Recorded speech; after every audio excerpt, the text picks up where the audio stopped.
ঠিক আছে, ধরে নিলাম। এখন এই জায়গাটায় এই 2 নম্বরের সমীকরণের মধ্যে আমরা এই ধরে নেওয়া মানগুলো বসাই দিব।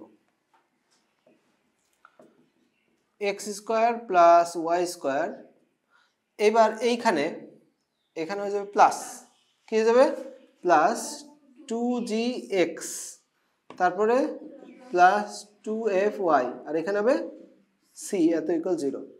এখন এইটা মনে রাখা কিন্তু সহজ। এইটাকে বলে বৃত্তের আদর্শ সমীকরণ, বৃত্তের সাধারণ সমীকরণ, বোঝা গেল? এটাকে কি বলে, আরেক লাইন লিখলে কি দেখা যাবে, দেখো তো লামিয়া। এটাকে বলা হবে বৃত্তের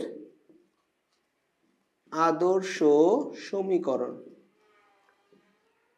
বা সাধারণ সমীকরণ।